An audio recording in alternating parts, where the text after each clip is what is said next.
Good morning. It's the 10th of January. If you want to be steady, the essence of good is a certain kind of reasoned choice, just as the evil is another kind. What about externals, then? They are only the raw materials of our reasoned choice, which finds its own good in working with them. How will it find good? Not by marvelling at the material, for if judgments are straight, that makes our choices good. But if our judgments are twisted, our choices are bad. Epictetus in Arrian. Let's break that down. If you want to be steady, do you want to be steady? The essence of good is a certain kind of reasoned choice, just as evil is another kind. What about materials then? They are only the raw materials for our reasoned choice, which finds its own good in working with them. How will it find good? Not by marvelling at the material, for if judgments are straight, that makes our choices good. But if those judgments are twisted, our choices are bad.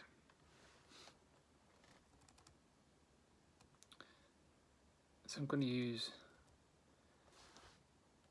gambling as an example in this scenario, as I've got lived experience of gambling and the addiction. So the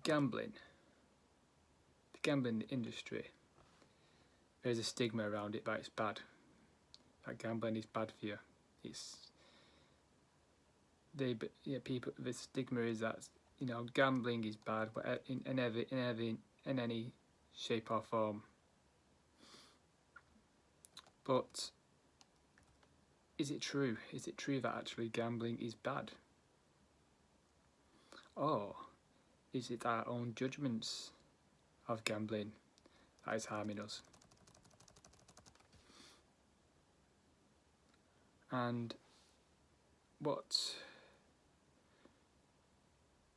we can do is, if we believe that it's a thing that is bad, for example in this case gambling, we can try and escape it. We will try and escape it because we think it's, say like gambling's a monster. We think gambling's a monster, or we think gambling's a tiger, and it's a threat. It's a danger. Let's put it that way. The act of gambling is the danger.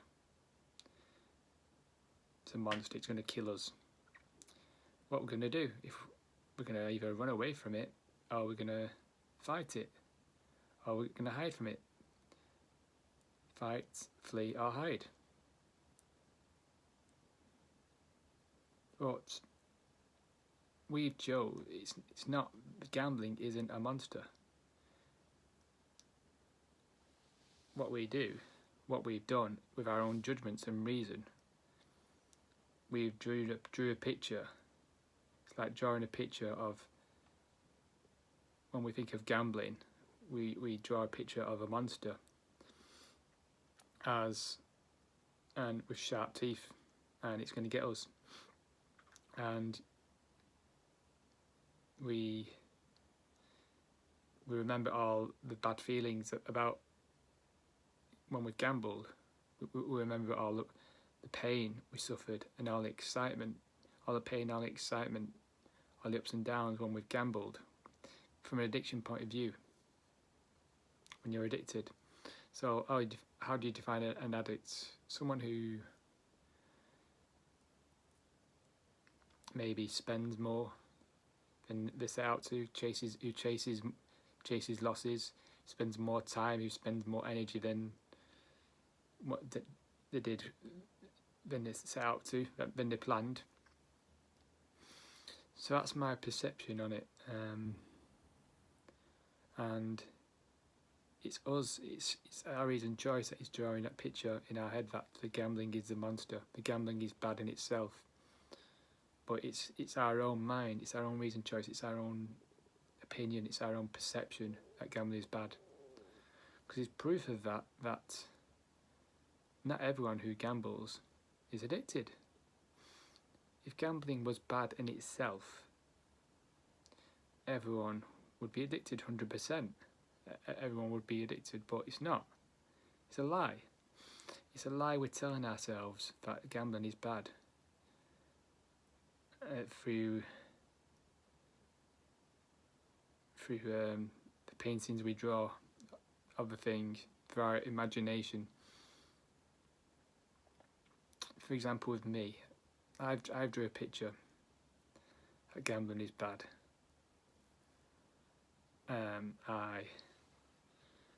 With my Skybet account,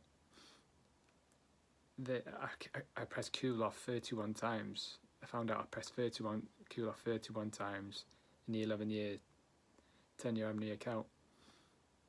So what I immediately did when I found out that was okay, it's Skybet's fault. I turned it on them. Someone said I was naive. I don't quite understand naive, but how I understand is that I turned my judgments.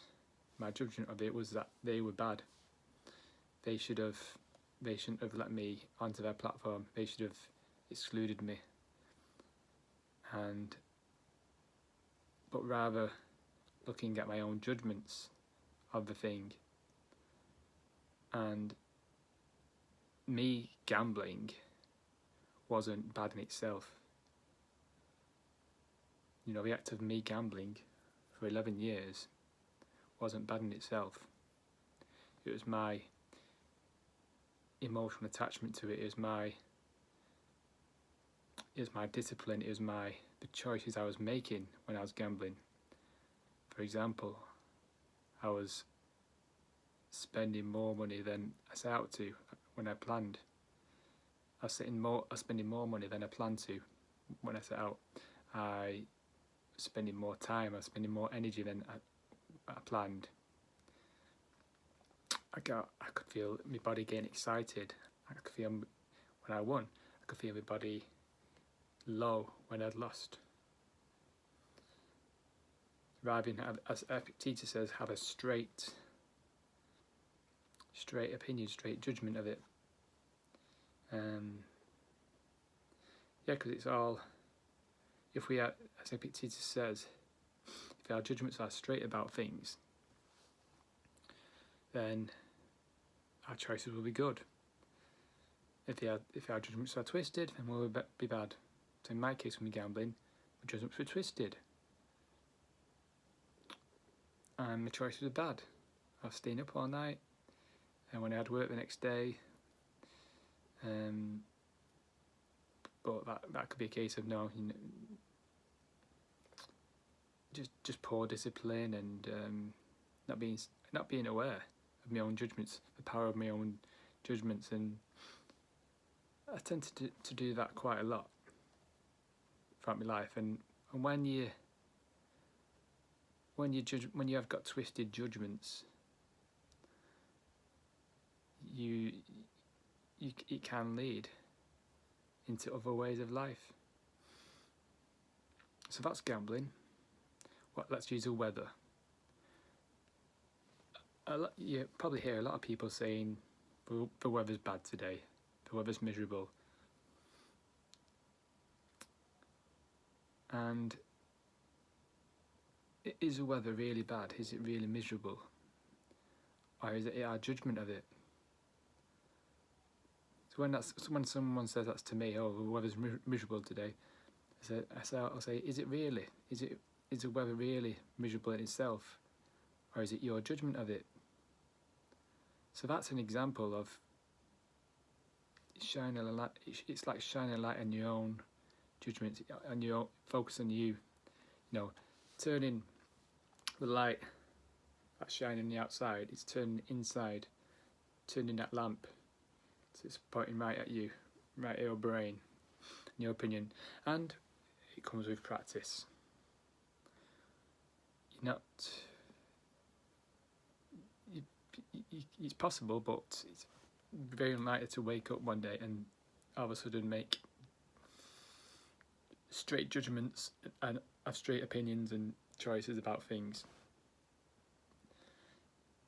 It comes with practice, and it. So another example with me, I wasn't feeling happy in a place in where I was living, and what I did, I felt as though I needed to escape from that place. I thought it was a place that was making me miserable, so I ran away. I escaped. So again, I drew a monster picture in my head about that thing, and I kept looking at it, and I ran away. It's like, it's a survival instinct. That's what we do when we have emotions about in our past and what we're doing. Our brain remembers that emotion. It doesn't differentiate what it is. If we have an emotion about something, for example, gambling, if we lose a bet and we feel an emotion about it, it's going to remember that emotion. It's going to paint a picture in your head. So when you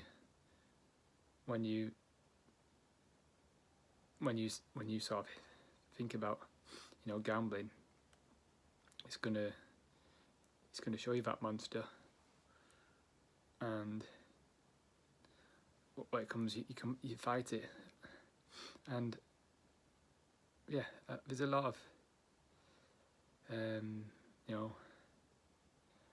there's a lot of substance in that, and I guess there's a lot of, in gambling, there's a lot of people who are unaware of if they're addicted or not, because it took me a while to realise I was addicted. So what's happening there? So I was basically getting used to looking at the monster, I guess, and just, it was like and I guess lots of other monsters. I surrounded myself with other monsters everywhere, because I had that monster judgment. I was every time I had a perceived negative experience, I drew the same monster. For example, I've had bosses and managers where I've got angry and resentful, and I drew the same sketch of a monster with sharp teeth, and I've shined it on them. I've shined a light on them rather than me. Blaming them, blaming the gambling, blaming the operators, blaming people, blaming things, blaming time, not enough time. So what I'm learning now is to shine light on me. And in the gambling industry, there's a lot of, seems to be at the moment, many campaigns against operators, gambling operators, and how about advertising and about the method of advertising and how they advertise on shirts and how they advertise on radio and TVs and the messages they send out. and a lack of education, and how addictive our platforms are, and there is a lot of people out there in sort of gambling space who've got campaigns against these types, and what you can't. It's like, in my opinion, it's not. I thought like that, but now it's not dealing with a source. We're not dealing with. We're trying to fight the monster. Instead of just not. We start trying to fight the monster and with effort, time and effort, to try to scrub it out. But the monster will just keep on appearing. So instead, what would happen if we just didn't draw a monster in our own minds? So that's how that's my sort of perception about it. Starts with us. Starts with our own. Starts with a thought, then the behaviour. Cultivate an attitude of it. When we have experience, then the emotion. It's not a thing that upsets us. It's our judgments of it. It's along those themes, and it's not about running away from people. It's not about blocking people. It's not about running away from things. It's not about you might feel unhappy about the company you work for at the moment, and or you might dislike your boss in work, and you might feel it's them that they're the problem. You're shining light on the co-workers, you're shining light on your boss, you're shining light. But what would happen if you turn light on us, and you and your own judgment? Could you actually learn?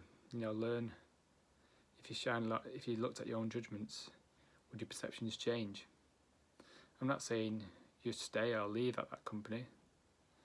Depends on your calling, and many people enjoy that sort of looking at that monster every day. They form that judgments and choices and opinions, and they get addicted to that and seeing that monster every day when they walk in, and they make friends with it and keep drawing it again, put more detail in it, sharper teeth, and they're not aware that they can just not draw the monster. They're not aware we're drawing the monster. We think it's just them.